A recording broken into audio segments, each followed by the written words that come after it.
Now we have like a giant portfolio from like filming to sending the video, so like the company can do anything. So I had to get trained on other ROS switchers that I didn't know, Carbonite being one of them, that I've never worked with. And then I had to learn expression. I had to learn, because overdrive, because it controls all of the other, you don't need to know everything like really like in depth, but you need to be a generalist because you need to know, okay, how do I communicate with this equipment? How do I send command? What are the limitations? What are the things I need to know? And not only for the ROS equipment, but for like every other companies that we work with. I've gotten to know a bunch of different products from different companies over the years. This is where we celebrate the unsung heroes, the champions behind the screens who make the magic happen. Every other week, we kick back, grab a beer, and sit down with some of the most distinguished professionals in the industry, giving you a new appreciation for the media you enjoy. This is the Behind the Broadcast podcast. What is up, BTB crew and broadcast enthusiasts? Thank you for tuning into the Behind the Broadcast podcast. My name is Parker, and I'm a broadcast professional as well as the founder and owner of Behind the Broadcast.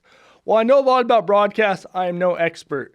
When I created this platform, I always had this idea of sharing the behind the scenes of what goes on in live television, but now we're diving a little bit deeper. We're telling the stories and sharing the tips and tricks from the professionals. But before I get into things, we want to thank our sponsors. So we want to thank ROS Video for becoming the primary sponsor for Season 2. ROS has been a consistent supporter of BTB since the beginning days, so it's great to now have their support on the podcast. ROS Video, let's make it real, the most trusted name in live production.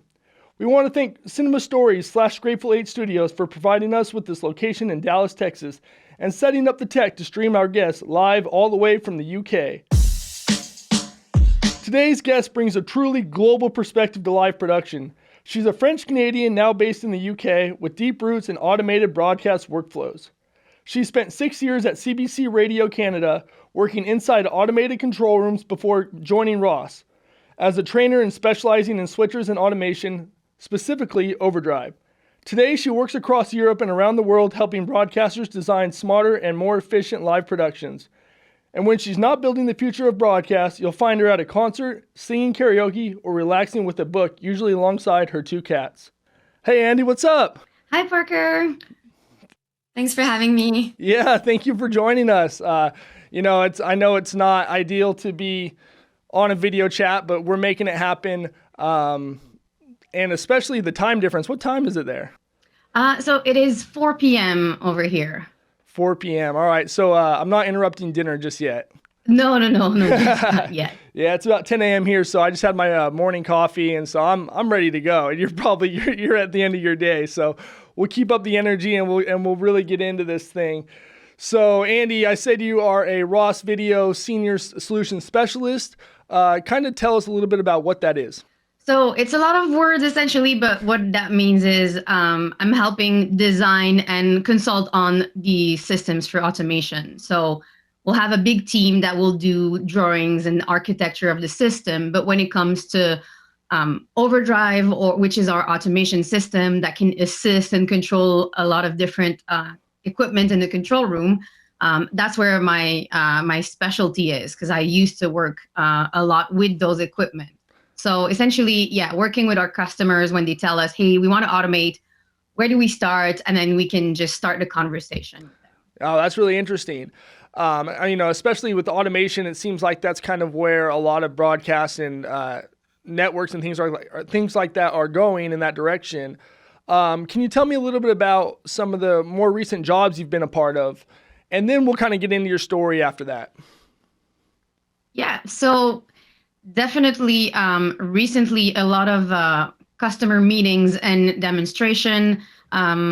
This week and last week I was in Paris, in France, because French is my first language, so I do serve those customers as well. Obviously, it's pre-sale, so before the project, so not necessarily customers I can mention, but we do work with a lot of major broadcaster. And then before that, always participating in trade shows. We have IBC in Amsterdam, so I'll be there. And yeah, I do travel a lot. I still do some training as well. So I was in Switzerland training a customer, and I'm returning again because we do multiple trips to make sure we're with them like all along the way. So Right. yeah, that's a little bit that. Right. Kind of jack of all trades. Are you going to be at NAB this year? NAB, unfortunately not, because I'm now in the UK. So we have a local team that can serve NAB. So I will miss seeing all of my local friend from the States and from Canada. But I'll see them at IBC if they do come. There you go. Yeah, I'll be at NAB. That's why I asked, because I would have loved to meet you in person.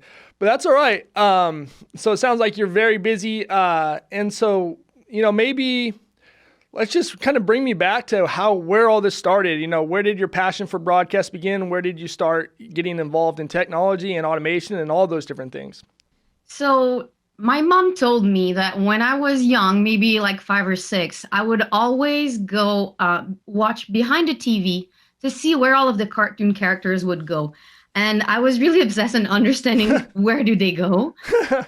So I think this is the really beginning. It's like 5-year-old Andie running around the TV, checking and not understanding cables and how could they fit through that. Yeah, that's awesome. That's so cool. I love that. Yeah, and then that ties in really nicely to like 8 or 9-year-old me who we had to do a research project of our choice at school. And I decided to explain to people how a TV was working. But remember the big TVs with the cathodic screens and all of that. So Sure. This was my research that I did. And I found the paper in my mom's souvenir a couple years back. So I think it starts from like just understanding where that comes from, That's so cool. I love that. I mean, it sounds like you kind of had a passion for this kind of stuff from the very beginning, and you've continued that. So that's really, really neat. And so did you go to like any colleges, trade schools, anything like that to study this stuff?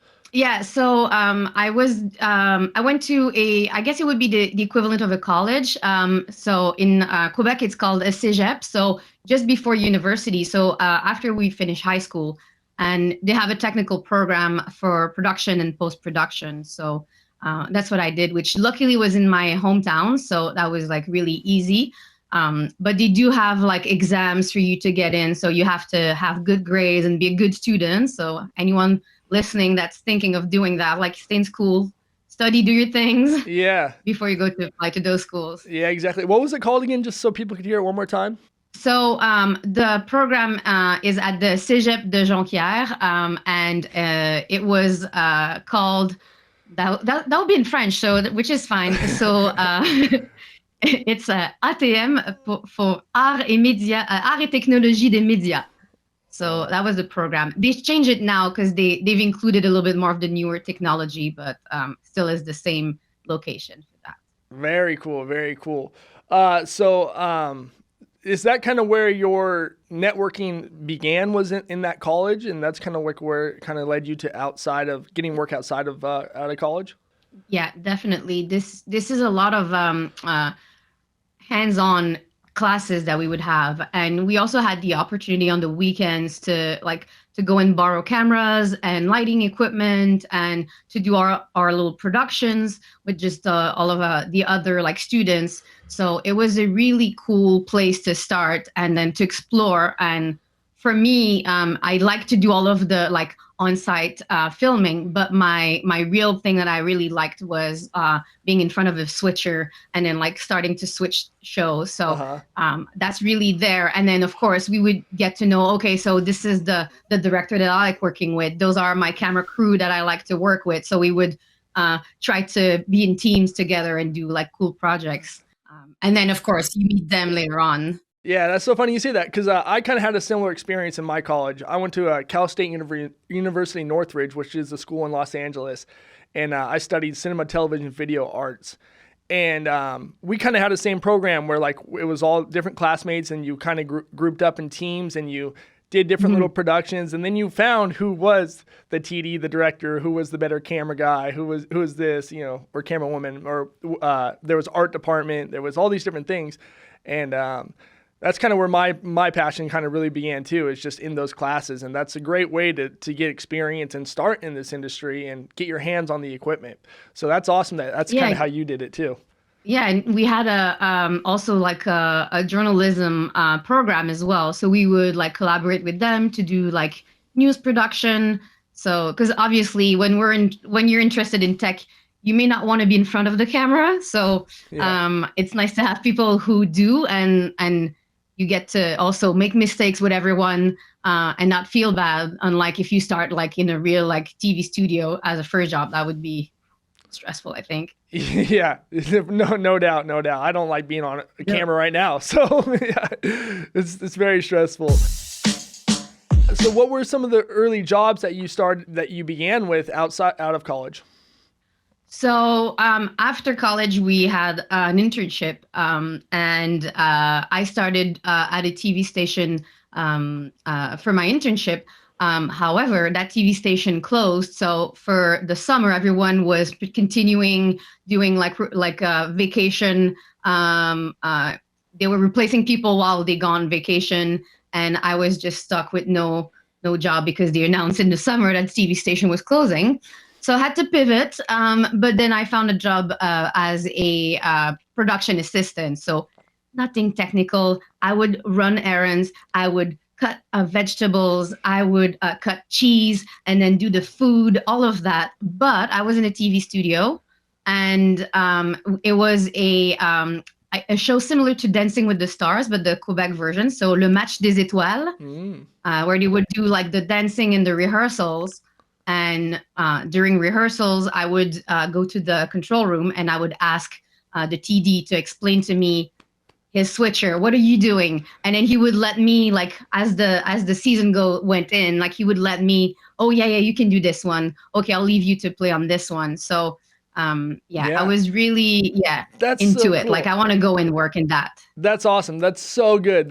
I love that your experience started literally, at the very entry level positions. I was kind of the same way too. I remember, taking out trash and setting up the crafty, and I really took pride in like making sure the snack table was all organized and everything like was in order. Like those are the Someone's things. got to do it. Someone's got to do it. And then, like you said, then you get the opportunities to go, check out the control room or go watch a camera person or see how the audio works. So kudos to you for doing that, Andie. No wonder why you have been able to climb the ladder so high at Ross. So that is really, really neat. So now you're getting like a little bit of hands-on experience as a run or as a PA and a runner. When did you start moving on to those next levels, and how do you think you moved on to those next levels? So the next level for me, I wanted to be a TD. So I wanted to work on a switcher or vision mixer, as they say in the UK. That's what I wanted to do. And a friend of a friend, we met like at a party one time, and then he was working for the Weather Channel or Meteo Media, and then he was a switcher operator. So he invited me one time. He's like, hey, if you want to come and hang out, like I can show you the equipment. And I made him know, like I told him if there is ever a job that opens up, I don't care about the schedule. Like I would very much like to be considered. And he's like, oh, I'll pass on like any words if I can. And couple months later, there was an opening for the great Saturday and Sunday evening show from 7 p.m. to 1 a.m. Well, That's awesome. and I got the job, and it was we were like an all women crew as well, working small crew. So we had a lot of time in between our recordings for when we were not live to like play around and test other things. That was really fun. So that's my first real like I'm a TD job. Cool. That's really neat. How old are you at that moment, if you don't mind me asking? At that point, I think I'm in my maybe like 20, 21 or something. Wow, Yeah. early. Yeah. So you got in at a pretty young age. Really. Yeah, I knew what I wanted to do. Well, as soon as I knew, because before that it was like, yeah, TV, what are the different jobs? Like I didn't know. Yeah. But yeah, as soon as I saw like technical directing, that's what I wanted to do. Yeah. Interesting. Okay. So then somehow you kind of your path took you towards automation and different I guess technology softwares that help with automation. So kind of tell me how that that developed and how that evolved. So there was, after working for a year or so at the Weather Channel, I saw an opening at Radio Canada, which is the public broadcaster, and it was one of my dreams to work at that station. And I saw that they had an opening for a technical director, but it was in a region, so it was not like in the main city where I was in Montreal at the time. So I applied for the job anyway because I knew, like, if I got this job, eventually I could come back at a later time. But I figured I would get my I would get through the door at Radio Canada, like from the regional sites, and then come back in the future. So and I didn't know when I applied that it was going to be automation. I had like no clue until like the day I started. So what is it when you say like, okay, I didn't know it was going to be like automation? What was that where you're like, oh my gosh, this is automation? Like, what does that entail? So I had like 1 week before we started the official training with a Ross trainer, and I just started like reading the manuals, and then I started playing with the switcher, and eventually, like, we were controlling the robotic cameras, we were controlling the audio mixer. We had graphics that we were controlling. That was Inscriber at the time. I don't think they still exist, or I don't think the company exists. Maybe the software still is. Yeah, that's interesting because, I mean, you're telling us a story, but this is like the very, very beginning of automated studios and automation. We're talking, what, 15 years or so ago at this point? Yeah, that's like 2010, so like 16 years ago. Yeah, so you've been on it from, like, no wonder why you're a specialist now, because you've been in it from literally the very beginning. You've watched the whole system progress, and you've probably been a part of a lot of it. So that's really, really neat. So you're learning automation in the control room, and now clearly I hear you dropped the name Ross Video, and you were working with them. Somehow this TD position transitioned you into a job with Ross. Yeah, but not immediately. So of course I worked at the regional station. Then eventually I moved into the head of the French network in Montreal. And then I did, we were building the content for the new shows to be automated. So essentially we had an empty control room in which we would prepare for the shows. We would do the rehearsals, and then we would go live. And then I would move on to another show. So I did that for 6 years before I was in our CBC Ottawa office doing a training, and we were due for an upgrade. We had the Acuity version 2 at the time, and Ross is in Ottawa, and so the trainer, Julie Mulvihill, she's like, "Oh, I have an upgrade. Can I come and install? And then I also want to see like your control room, what you're doing." So I'm like, yeah, sure. And then the conversation continued, and she's like, "Hey, what's your next project? What are you doing? Would you ever consider becoming a trainer?" Because I was doing training internally for Radio Canada. And I replied to her, "I don't think so. I can't speak English very much. So I don't think I would apply to that job." Wow.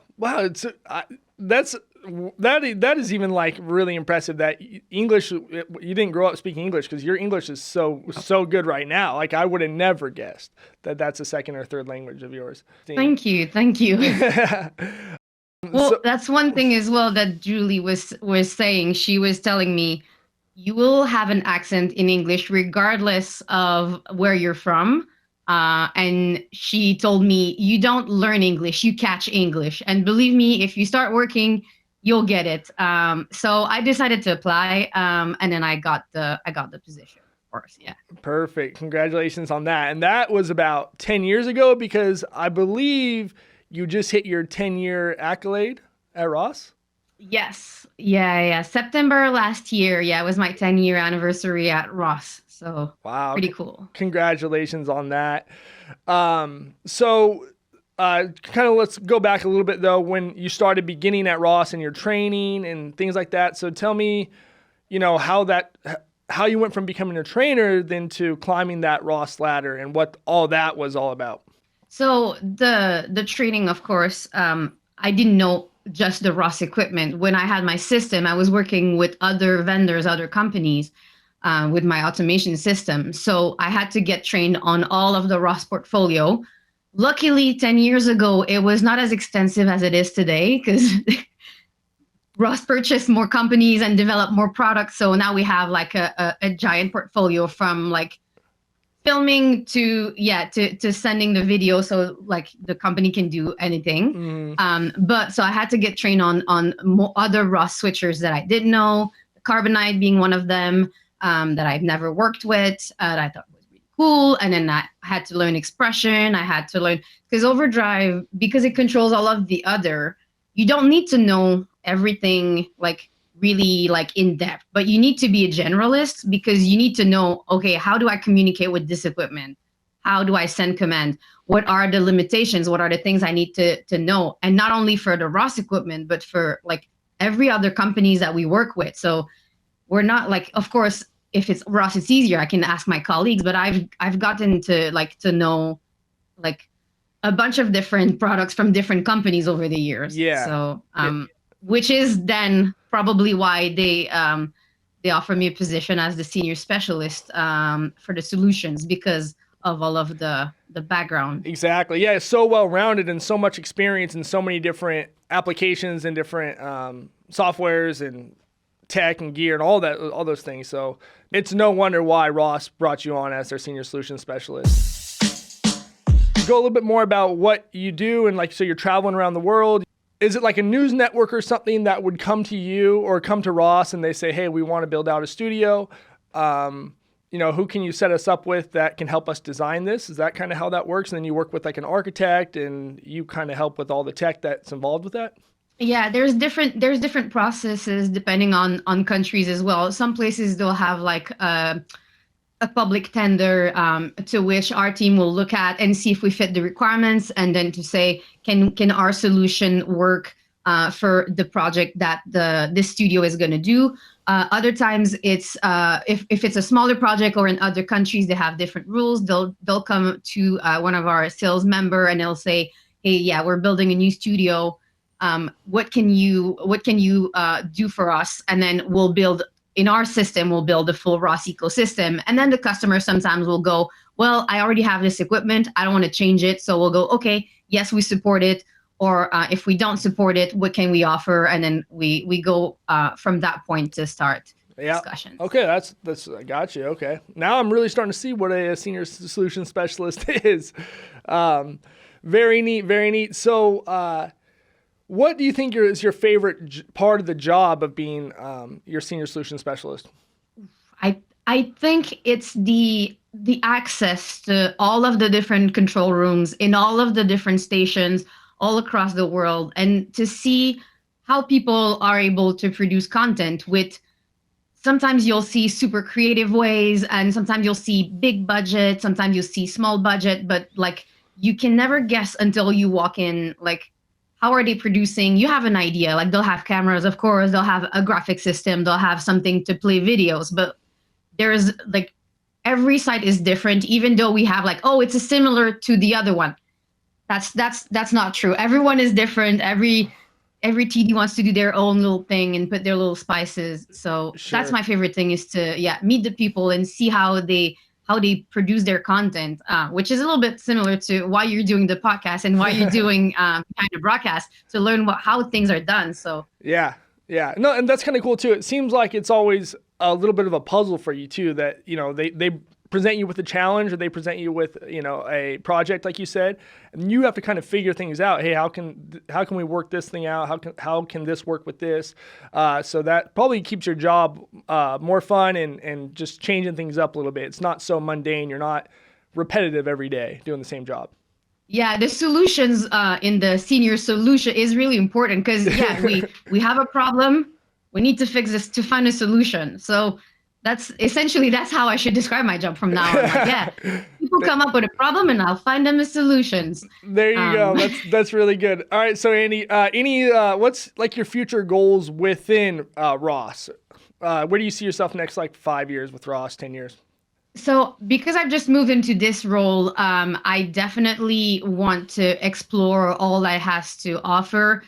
We have a couple of exciting projects going on in France and other countries, in Switzerland that I'm involved. So I definitely want to be involved with that. Part as well is to collaborate with our dev team. So we have like an extensive development team that's working on the product, and I very much like to give them my feedback and my opinions on what I see on sites, just to make sure the product fits with what we want the customer to be using. So I think that's the for the next 5 years. I want to definitely grow into that role, and I don't know if we can add another senior to my role, but maybe senior solutions. Senior squared, something like that. No, I love it. Let's build out a control room. We'll keep it pretty basic on this one. I live in Dallas, Texas. And let's just say I'm a news station, a local news. Help me build out a control room in downtown Dallas. What are all the components I need in the ROS ecosystem? So definitely you're gonna need a way to capture your images. So that can be your cameras, and you'll get maybe robotic cameras that you could do as well, because that would be a really efficient way to do that in. We would then get all of your signals into a routing platform. So like the Ultrix, that would be the ROS router that we would have. Of course, you'll have graphics, and you'll have an amazing LED wall. So that will be using Tessera, that will be using Expression. And if you're looking at any stadium right now in a lot of the states, and a lot of that's Tessera powering all of those LED walls. So you want that like high quality. So we'll do that.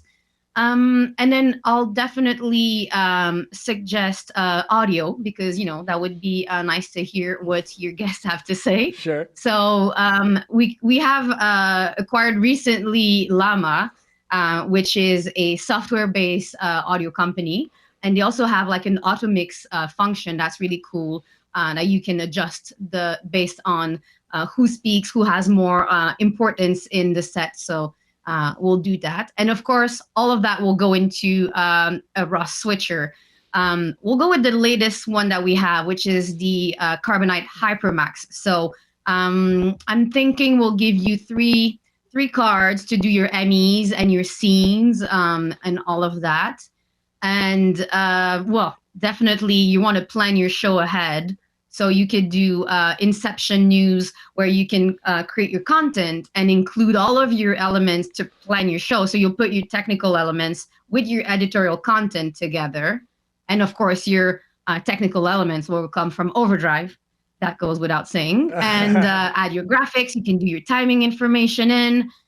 And I think that's it. You can have a physical panel, but you could also do it virtually. So that's the fastest I could build you a control room right now. I'm putting it all together in my head right now. I'm envisioning the control room, and it looks beautiful for sure. Yes, so you so you mentioned Ultrix in the beginning. Ultrix is the router. You have a FR12, FR6. Kind of tell me a little bit more about the Ultrix, and tell me a little bit more about Hyperconverged. Yeah. So. Yeah, I said Ultrix as the router. This is way more than that, because the Ultrix is actually like a big platform that receives all of your signals in, and that can create your multi-viewers in your control room. It can do audio shuffling. It can do audio mixer if you need to, format conversions, all of that, and on in and out. And that's also what we do with the Carbonite HyperMax.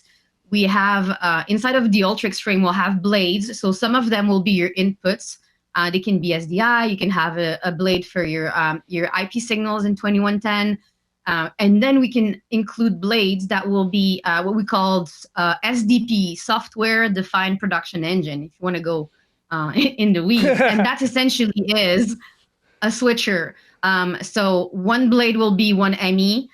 Or it could be a scene generator, and or it could be mini MEs. So if you've used a classic Carbonite Ultra, like the mini MEs. So like really cool resource to use, and we can join them together and make like a super powerful switcher. So that's what the Hyperconverge is. Instead of having like a bunch of cables like going in and out of your switcher and your router and then your conversions and your gearbox, we put that all in one frame, and it's energy efficient. It weighs less. So like for OB van, it's like great. And yeah, it saves a lot of time as well. You have access to all your sources right away in your switcher. Yeah, okay, that explains a little bit about Hyperconverged, because that's what I was going to ask you a little bit more. Is it basically allows everything to interface with itself without adding things on like racks on racks on racks on racks. Everything kind of goes in Hyperconverged, and everything interfaces together. Really, really neat stuff, Andie. Really, really neat stuff. Kind of tell me a little bit about Expression. Talk to me a little bit about graphics and why Expression is like top tier graphic system. So yeah, Expression, one of my favorite thing, and I'm not a graphics expert, but I've been using it with customers for different projects. But one of my favorite thing is it comes in different flavors. So you can have a smaller Expression for a smaller studio, or you can have a portable version with Expression Go, and it can go up to having like what we call Expression Tessera, which is the big display engine that creates all of those cool graphics. Right. So the interface stays the same, but you can scale up or down, and that's really like the big thing.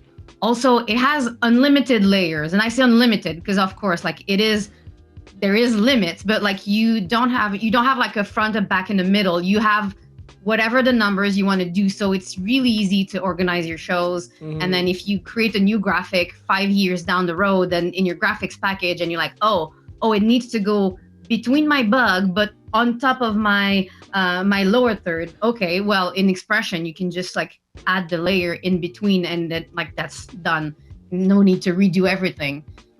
So that's why it's used in, and you can have like, I think there's some stadiums in the States that they have maybe like 20 engines just like outputting like signals, all of them synchronized to do like the ribbons you'll see in stadiums and in arenas. That's what I was going to say. Like crazy. So I work for Monday Night Football, and so I go to a lot of stadiums all around the country, and there's no more impressive video board than the SoFi Stadium video board. That is like the Halo board.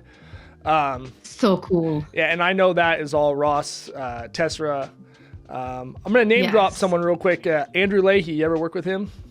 I was gonna name him. I was gonna say shout out to Andrew Leahy because like he's amazing, and he did like a lot of work on this one. Really? Do you know how close he is in my development as a broadcaster?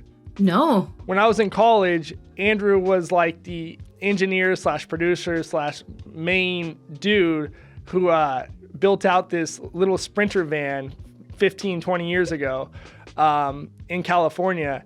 And we covered like these really small broadcasts on ESPN3 at the time. This is before ESPN Plus and things like that. It was very early streaming. And Andrew was the guy who hired, the guy who engineered, the guy who ran everything. He can do everything. Yeah. Yes. Yeah. And so Andrew was literally my first boss. So. Wow. Yeah. And now Andrew is they do say it's a small world, but yeah, it truly is. Yeah. Now Andrew's like the Tessera god, I guess, right? Yeah, he manages like really high-end projects for all of the sports and entertainment division that we have at Ross. So like he's while still remaining like the cool dude that you probably remember. Like he's still the same dude, but just with a little bit more responsibilities, you know. Yeah, exactly. Shout out Andrew Leahy. Thank you for building out that control room with us, Andie. No problem. All right, that brings us to our next segment.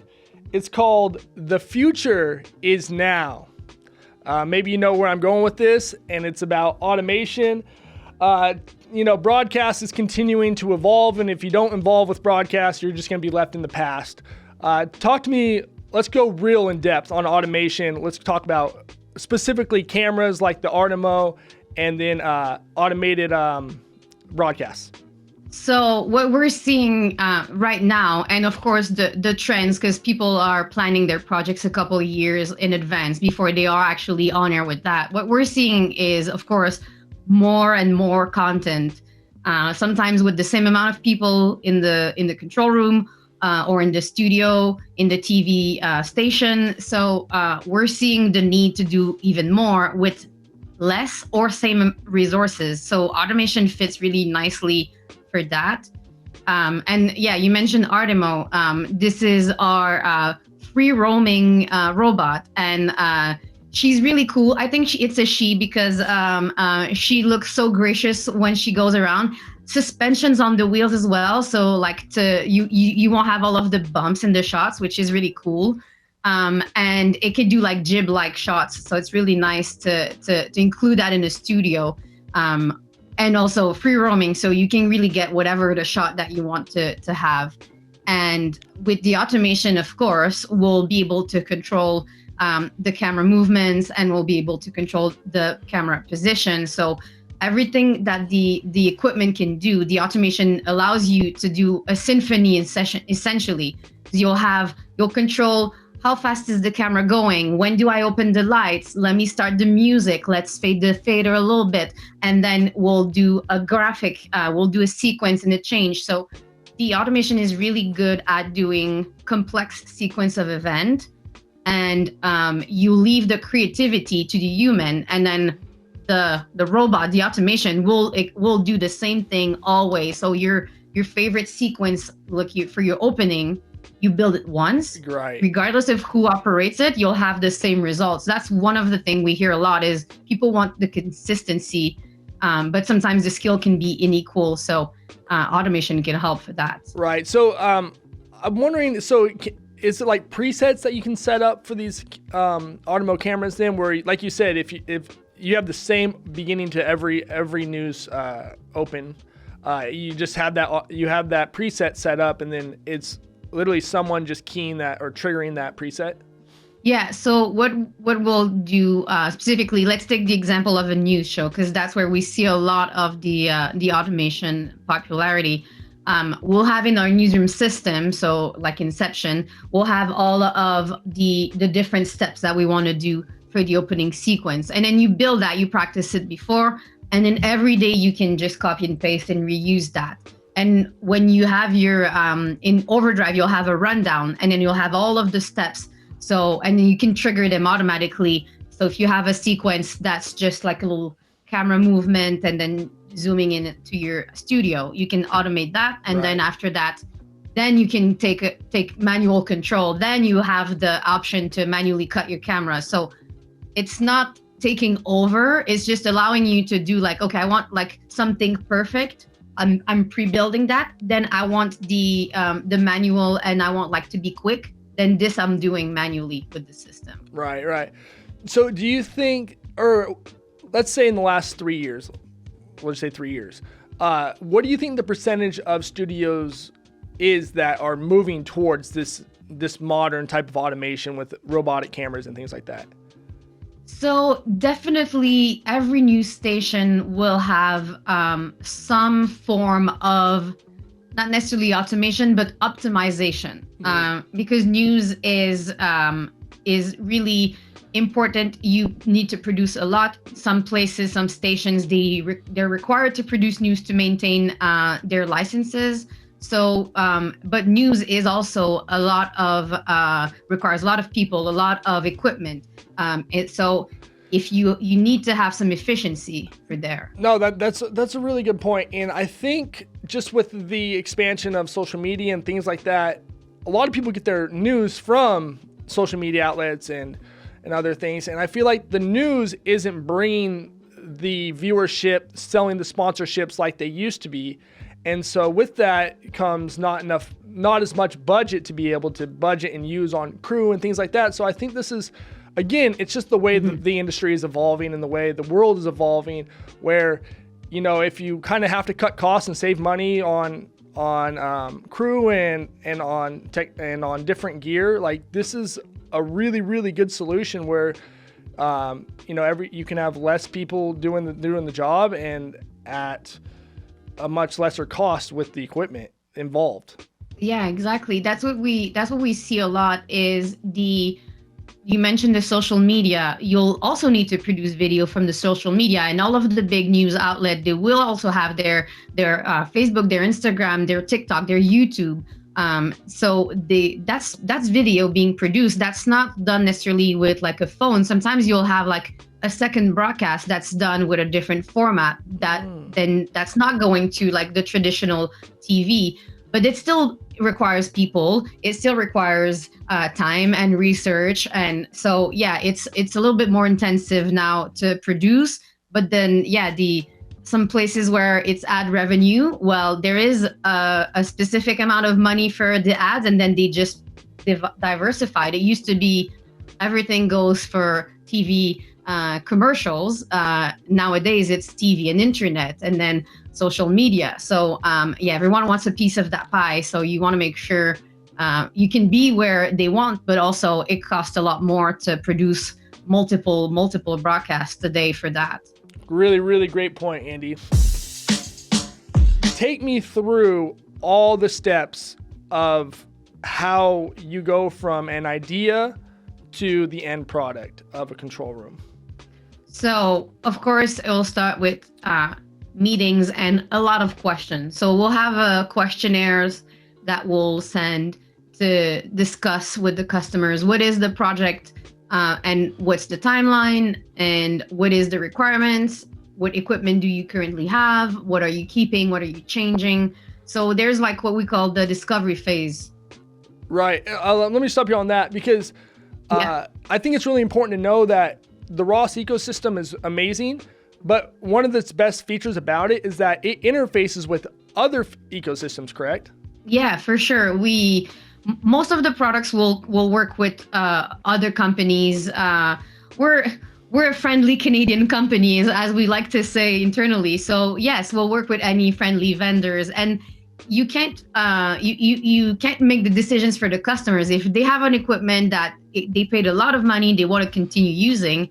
Yes, we'll make sure that we can do that, because at the end of the day, like we're not making the decisions. We're not like forcing them to use something specific. So yeah, we'll work. I think we're working with like for Overdrive specifically. I think it's like close to 300 different devices that we can work with. So yes, we've seen all of the combinations, and we keep adding new ones as they just materialize in the world. So sure. Definitely, that's a good point. Yeah. Yeah. Okay. Sorry to take you off of your track. So let's go back from now have the questionnaire. Where do we go from after that?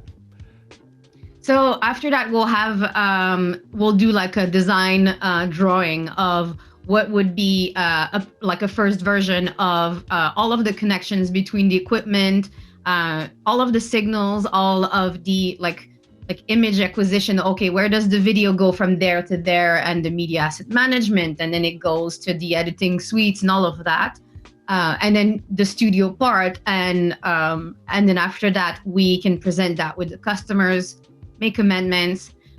In some cases, we'll do a demonstration. It can be on site, or we can do online demos as well. So we have like systems that we can show them. This is the product that you would have.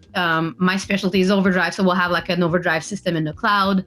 I can show them so they can visualize. Okay, is this something that we want? Is this something that we can use for our systems, for our shows? And some places they also may require a POC, a proof of concept, to make sure if they have a specific core key equipment that we've never worked with, maybe we'll try to do it on site and see if we can make it work with them. And then after that, we'll win because they think that our solution makes sense for them, both technically and then on the sales side. But I don't do the numbers, so I really I only care about the technical at this point. Yeah, interesting. And then after that, we'll have the implementation and the training. So we have like a big team of commissioners that will go on site, will install the equipment, followed by trainers that will go, and then they are trained on the latest versions, on the latest interaction between products. So they'll go at the customer sites to show them. We help them build their show, and we'll be there for even on-air support. So yeah, really, like, it's a collaboration because we learn as much from the customers and their ways of doing things than they learn from us while we teach them the equipment. Sure. So that's a really collaborative moment for us. Interesting. So about how long do you think this process normally takes from beginning to end? It will vary because in some places they'll have like a budgets and deadlines that needs to be approved, and there'll be like public tenders. Other places they'll go, okay, we've seen your versions, we like it, and we want to implement it. So like that could be maybe like 8 weeks is I would say like is the fastest if everything goes correctly, if everything is aligned, if we have the equipment available to ship to their location, if there's no customs to put to there, if all of the trainers are available. Essentially, if all the planets aligns, we could do like 8 weeks. But other projects like we can take like longer than that. Like if you do a stadium, you're also waiting for the construction to be finished. You're also waiting for like external elements. But yeah, like for full control room, like yeah, we've seen it is rarely 8 weeks, to be honest. But yeah, like sure. 3 months is the average, I would say. Yeah, I mean, it clearly takes time for sure. All right, Andie. So amazing stuff. Can you just tell us a little bit about maybe what some of your favorite jobs you've been a part of or projects you've been a part of that you're proud of, or favorite moments? There's 2 different things that comes to mind. One is like technically the project was really fun and we made like a really cool solution. The other one is a little bit more of a personal moment. So the personal one is at the beginning of the podcast, I mentioned where I did my my studies, which is the Cégep de Jean-Pierre, and they purchased Ross equipment in the recent years, and they also now teach overdrive. And guess who was the trainer? So I got to train my teachers on the switchers and on overdrive and help them like build a training course for students. So that was like a really like full circle moment. So this is definitely something that's precious for me to be able to be part of that. That's awesome. I love that full circle moment. I love, thank you for coming on this show, Andie. I've really enjoyed getting to know you. I've really enjoyed getting to know more about the Ross ecosystem and how everything interfaces. So are there, what are your like next goals? You kind of said like the next 5 years at Ross, but let's talk about like real future, 20 years, you know, do you still want to keep doing television, or you're like, screw it, you know, I have different things on my bucket list. Like what's on your bucket list? I don't know what the state of the production broadcast industry is going to be in 20 years. I don't know if we'll still have humans involved or it will all be AI. We can't predict, but I think I still want to geek out and be involved with the technology, and then like working for a manufacturer like Ross. It's good because I get to see like the latest tech that sometimes like even before it's even released. So I really like the little exclusivity. So yeah, I think I'd like to do that. I want to be a little bit more like involved with bringing more like women and diversity in the broadcast industry as well. In some parts, it still is a lot of a man's world. So that's something on the personal side that I'd like to participate, maybe mentor or like conferences or something. So we'll see. Yeah, that would be cool. Awesome. Hey, did I hear some meowing in the background earlier? Yeah, earlier there was some meow. Yes. You want me to get the cat? Yeah, get the cats. Get the cats. Okay. Yeah. There they are, everybody. There's the cat. There he is. So this is Pickle. So that is awesome. I think it's so important to have a pet in this industry. You know, especially because we can go on the road for long times, and you know, to be able to come home to, you know, if you don't have a spouse or something like that, to at least an animal something that loves fluffy you. And cuddly. Yeah, exactly. All right, Andie. Well, I really enjoyed your passion. I really love everything about what you're doing with Ross. Any last words you want to say, and then we'll wrap this thing up? Just a big thank you, Parker. Big fan of your Instagram page. So I'll have to get more into the podcast now. So I'm glad I could participate with you. Oh, bye, Pickle. So I guess the last word would be bye, Pickle. All right, we'll end it on that. Bye, Pickle. Thank you. All right, we want to thank our sponsors. Thank you, Ross Video. Ross Video, let's make it real, the most trusted name in live production. And thank you, Cinema Story, for providing us with this beautiful control room. Guys, most of all, thank you. Thank you for listening. We're going to keep bringing you these really cool interviews with different tech professionals around the world as long as you keep watching. So appreciate all the support you guys give us, and we'll see you on the next one. Peace.